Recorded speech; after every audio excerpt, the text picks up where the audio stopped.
ओम नमः शिवाय। शिव पुराण श्री रुद्र संहिता द्वितीय खंड 7वां अध्याय संध्या की आत्माहुति। ब्रह्मा जी कहते हैं, नारद, जब भगवान शिव देवी संध्या को वरदान देकर वहां से अंतर्ध्यान हो गए, तब संध्या उस स्थान पर गई जहां पर मुनि मेधातिथि यज्ञ कर रहे थे।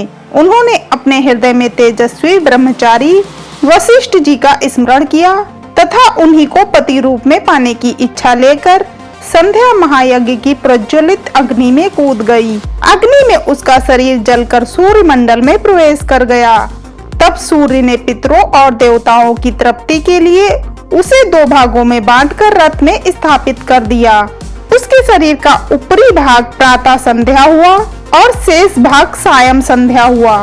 सायं संध्या से पितरों को संतुष्टि मिलती है। सूर्योदय से पूर्व जब आकाश में लाली छाई होती है अर्थात अरुणोदय होता है, उस समय देवताओं का पूजन करें। जिस समय लाल कमल के समान सूर्य अस्त होता है अर्थात डूबता है, उस समय पितरों का पूजन करना चाहिए। भगवान शिव ने संध्या के प्राणों को दिव्य शरीर प्रदान कर दिया। जब मेधातिथि मुनि का यज्ञ समाप्त हुआ, तब उन्होंने एक कन्या को, जिसकी कांति सोने के समान थी, अग्नि में पड़े देखा। उसे मुनि ने भली प्रकार स्नान कराया और अपनी गोद में बैठा लिया। उन्होंने उसका नाम अरुंधति रखा।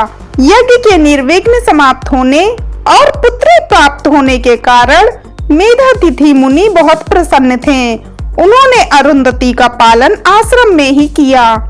वह धीरे धीरे उसी चंद्रभागा नदी के तट पर रहते हुए बड़ी होने लगी। जब वह विवाह योग्य हुई तो हम त्रिदेव ब्रह्मा, विष्णु और महेश ने मेधा मुनि से बात कर उसका विवाह मुनि वशिष्ठ से करा दिया। मुने मेधातिथि की पुत्री महासाध्वी अरुंधति अति पतिव्रता थी। वह मुनि वशिष्ठ को पति रूप में पाकर बहुत प्रसन्न थी। वह उनके साथ रमण करने लगी।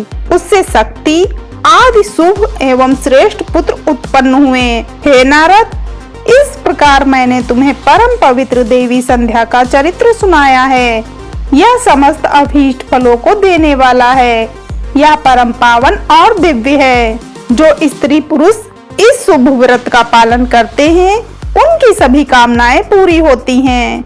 हर हर महादेव।